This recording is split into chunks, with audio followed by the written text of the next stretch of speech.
Dignity Matters.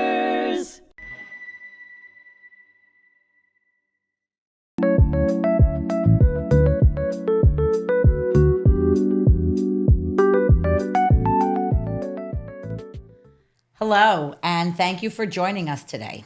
I'm your host, Carin, with my co-host, Sami, and this podcast is a production of the Holocaust Memorial and Tolerance Center of Nassau County. On today's episode of It's All About the Children on HMTV, our special guest, Ryan Golditch, is going to join us for a conversation. Ryan comes all the way from Rhode Island today. And I have to say thank you so much for making that trip. Thank you. Because it's just not, down the road. And Ryan wrote a really beautiful article in the Jewish Rhode Island publication called There's More to the Jewish Story Than Turmoil and Tragedy. He and Sami met this past year. And I'm going to let the two of them kind of take this conversation along. Welcome, Ryan. Okay, I'm extremely happy and honored to see you again.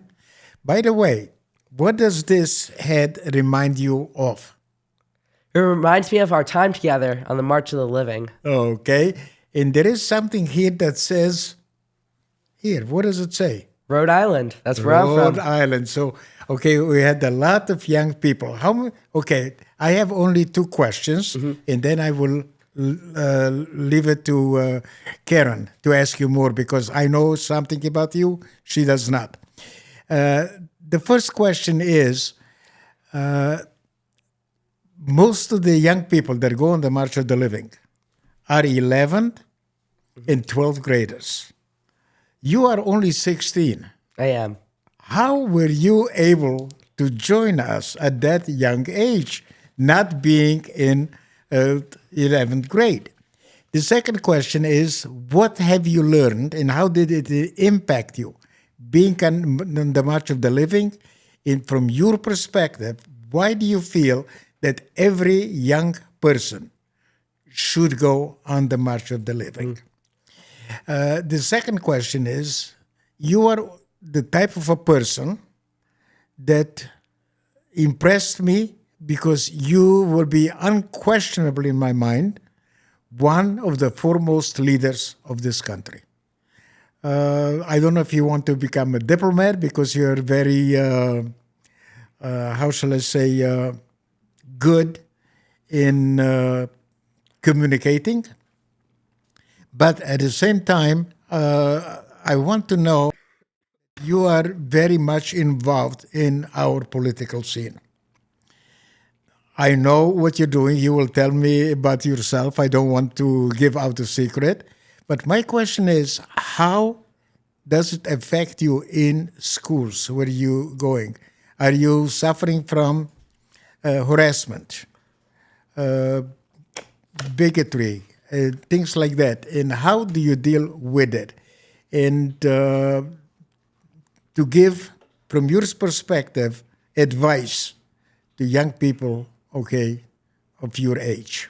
Thank you so much. It's an incredible honor to be on this amazing show.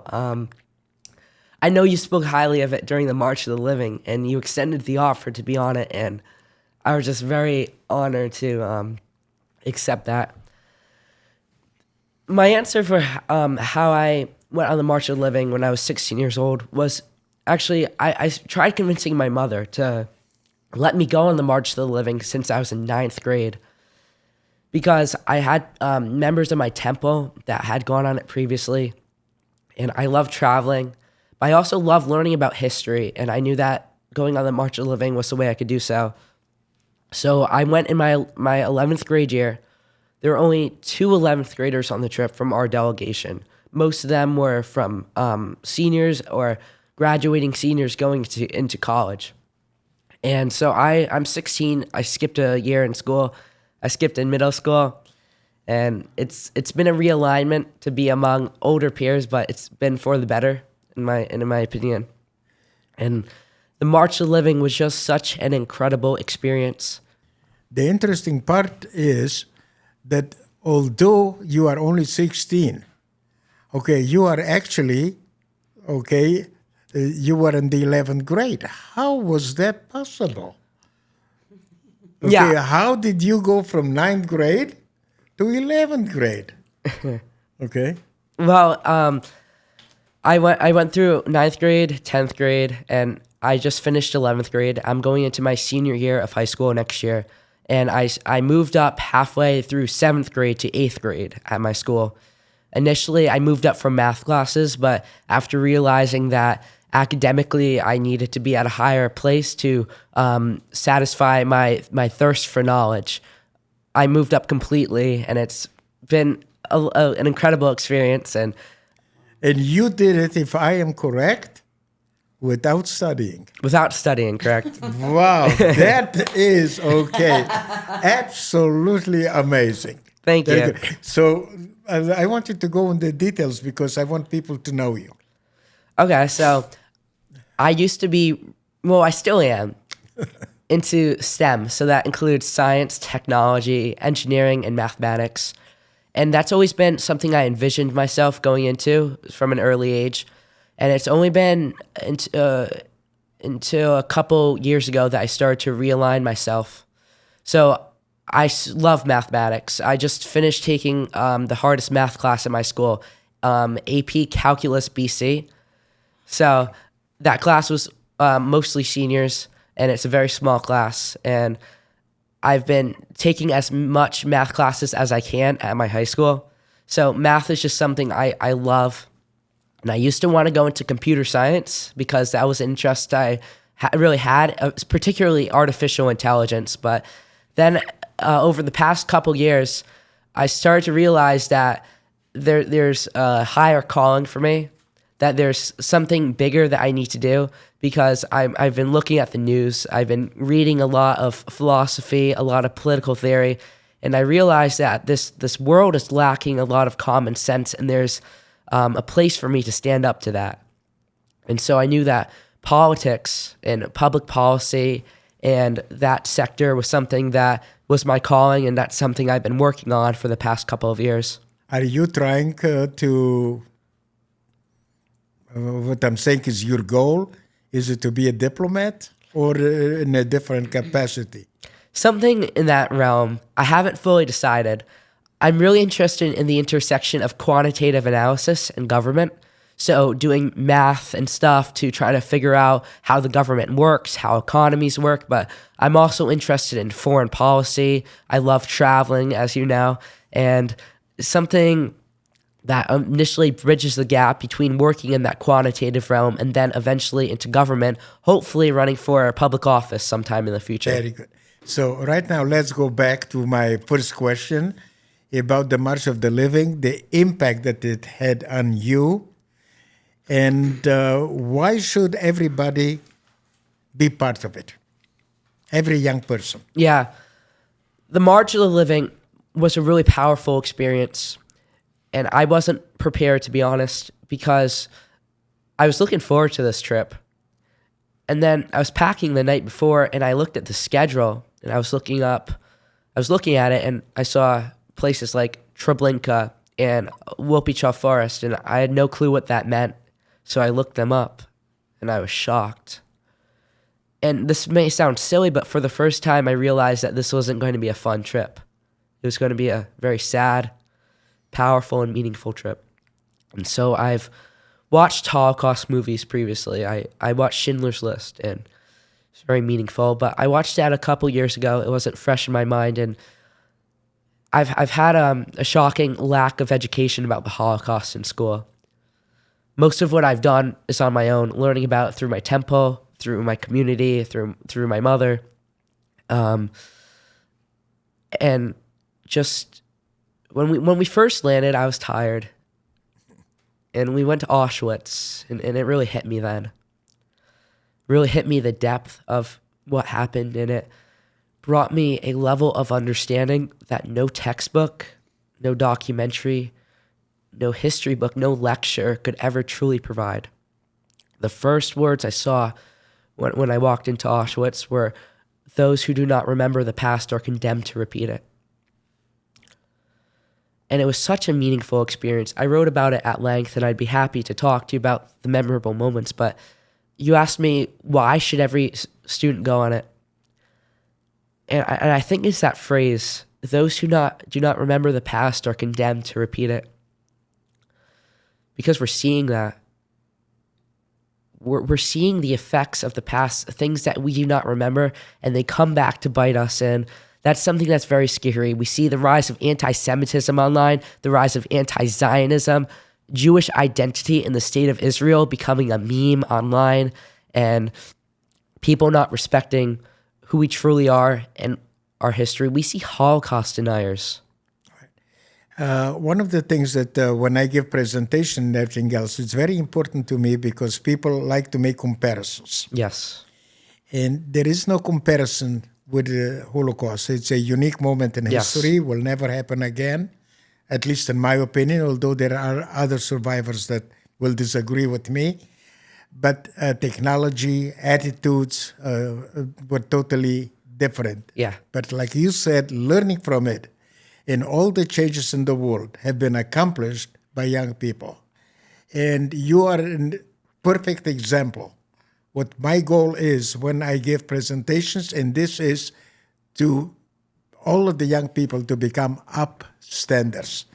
All the tragedies in the world, genocide and the Holocaust happened because the world stood by, did nothing. There were no consequences, and it kept escalating. And it's up to the young people to make this a better, more compassionate world for yourself, your children, and grandchildren. Very good. The second question is, you are politically involved. Damn. Okay, and I want you to tell all about it. Be very proud of what you do, and I'm very proud of you. But you are, quote unquote, in today's world, when right is wrong and wrong is right, you are at the wrong side. How are you treated? And how do you deal with it? Okay, to remain such a strong, vibrant, positive young person. And what's your advice to the young people of your age? Well, thank you. And that's a great question. I'm a proud conservative and I'm a proud Zionist. With today's climate. Yes. I don't know if you have encountered anti-Semitism, harassment, or whatever it is. And that's what I wanted to talk about. Yeah. Well, going back to previously, I'm very MAGA. I'm very conservative. I'm very pro-Trump. And it seems like in today's world, that's supposed to be, what's the word? Wrong. But we are the silent majority, and I've been doing a lot of work in Rhode Island. I've been doing a lot of travel nationally to change that. So in Rhode Island, I'm involved in a lot of local campaigns. I started the state's first high school Turning Point USA chapter. Can you tell us a little bit? Sure, I'd love to. So I started last April. Okay. Last school year, we had 3 meetings, and we had about 60 people at each meeting. And we were talking about issues. The first meeting was the most important issue, freedom of speech. Because if you can't have freedom of speech, then you can't have a country. You can't have a functioning democracy. We had a big turnout for that. Our second meeting was about the Second Amendment, because you can't defend the First Amendment without the Second Amendment. Our third meeting was during the times of Zoran Mandami and his rise. And we talked about capitalism and socialism. And we had some socialists at our meeting, but the socialists, they were educated. They didn't know what socialism is. Because when you look at socialism, it looks so appealing to those who are ignorant or who aren't informed. That's why our generation is leaning so heavily towards socialism, because they don't know the history. They don't know its practicality and how it's failed and killed people in history. But going back to my political involvement, Turning Point USA, I do a lot of political travel. I've gone to the Reagan Ranch in Santa Barbara 3 times since last October for a Young America's Foundation conference. I have been involved with the Republican Jewish Coalition, involved with Stand With Us, involved with the Leadership Institute, and recently I'm on the National Pro-Life Oratory Contest, and I had the honor of speaking in front of 500 people in Washington, D.C., including Scott Jennings, and sharing my testimony. I actually connected my experience in Poland on the March of the Living to abortion, I think they are separate evils. I don't think you can effectively compare them. But in the Holocaust, you see where dehumanization leads. And in abortion, you see where dehumanization leads. And I think making that comparison is very important because that's the same rhetoric that's used. But going back to my involvement, I think politics is something that students need to be more informed with because it really impacts their lives. And I think in a time where we don't always see the truth clearly, it's important to stand up for that. And as far as how I'm treated, I'm not treated well. I'll be blatant like that. My teachers, some of my teachers don't treat me well. Friendships I've had for many years have broken after I got very politically involved. But people ask me if it's difficult, and I say, no, it's not. And I say, no, it's not because I don't think it's ever difficult to stand up for the truth because when you truly believe in something, when you truly have the courage to fight for it, it's never difficult. And that's something that I want to keep up in Rhode Island. I want to keep up in my personal life. And I want to continue on and impact the next generation. Were you harassed? Did people attack you physically? Luckily not. No, thank gosh. I've been cyberbullied. I've been doxxed. So right before the 2024 election, I was asked by the school newspaper to write an op-ed about Trump. They all knew I was conservative. And so I write an op-ed. I add so much objective truth, but also, my personal opinion. I talk about how Trump's policies are going to save America and how Kamala Harris's policies would destroy this country. And a couple days after, I get a text from an unknown number, and I see a picture of my house that's sent to me. And I'm like, who is this? And the person says, you racist, homophobic piece of shit. And so I go immediately to my school resource officer and luckily found out who it was, but it was very scary in the moment. Later on that school year, after I started my Turning Point USA chapter, an Instagram account opened that took pictures of me and edited them and called me names like a faggot, racist, homophobic, all these other names.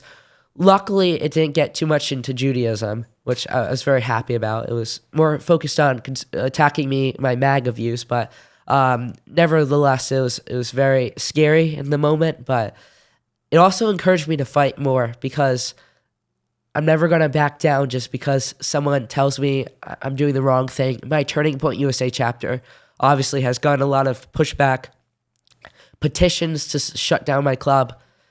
They were trying to plan protests to shut down my club, trying to pursue, and I quote, legal action to shut down my Turning Point USA chapter. Except when I sent the document they were trying to provide to one of my lawyer friends, they were laughing for 10 minutes straight that it was such fake claims that they were trying to put on us. But no, I'll never back down because there's one truth, and it's a capital T truth. It's a proper noun because there's only one that exists. And in this world today, we see so many people trying to distort that truth, trying to distort history, trying to distort our values. And that's something I want to change, and I want to ensure that these last. How does your mother, you have not talked about your father, so I don't know if he is in your life or not, but how does your mother deal with it? Mm-hmm. Well, my father actually, unfortunately, passed a little over 2 years ago. I'm sorry to hear that. Okay, thank you. My condolences. Thank you. And my mother's been very supportive. She's given me a lot of freedom. I travel all the time, and she's very supportive of that. I've actually gone on 4 political conferences across the country in June. I've gone to Washington, D.C. for 3 weeks in the past 2 months. I've gone to California. I've gone to Illinois for the Reagan Boyhood Home, where I just was, actually. And I travel a ton. She's been very supportive. Thank you. By the way, you are the perfect example for the young people. Thank you so much. to follow in your footstep. And I also say that I personally do not care what your beliefs are, right, left, middle. The only thing is to make your decision based on information Exactly. and not on slogans. Okay, do not follow anybody else. And all of the young people, and you're a very good example in that, have a very strong voice. In each one of the young people in this country can make a difference. Thank you. Now, I've exhausted for now. Okay. My questions. Okay, and I'm going to leave it to my host. Wow, I have to just say thank you for sharing just a little bit about yourself, and I do have a bunch of questions. Okay. But I just want to compliment you on, having the courage to do things when other people are pushing back. I can't imagine how lonely that must feel sometimes, but the fact that you keep doing it and you are growing your community says a lot about, your determination and your grit and where you see this work going. And, to Sammy's point, I think we do need more young people like yourself who are willing to stand up. I'm curious, and I know that we don't have a lot of time for our first, we'll continue with part 2. But you mentioned that you got a lot of pushback for your political beliefs, but it wasn't so much about your faith. Do you think if you focused more on your faith and more on like Israel or that would have been the excuse they gave as opposed to you being too MAGA or something else? Because, Yeah. I mean, just in terms of like that. Because it's if you look online, Israel has become a meme. Netanyahu has become a meme. What does that mean? Can you explain what that means? Like a joke that they're making online. They're trying to diminish Jewish identity and Israel to something that they make fun of.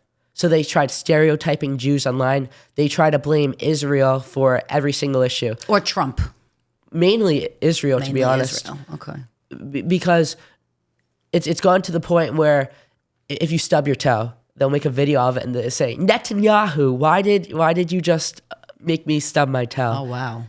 It's really... That's how bad it's gotten? It's gotten very bad. And then they're stereotyping Jews. I'm sure you know the song Hava Nagila. They've changed that. So whenever that plays online, it's a diminutive stereotype. For me, I don't see that much in that digital space, but I do know that space is becoming what they're calling like the eighth front.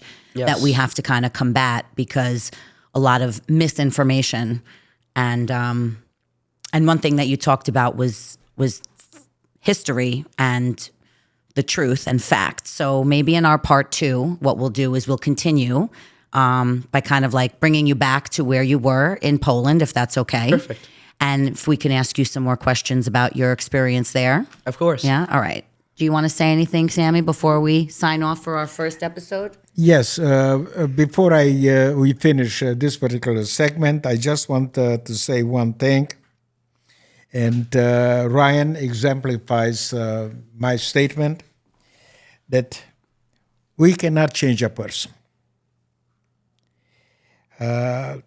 We cannot change the world by ourselves. However, we can change only a person's perspective, in life, one person at a time.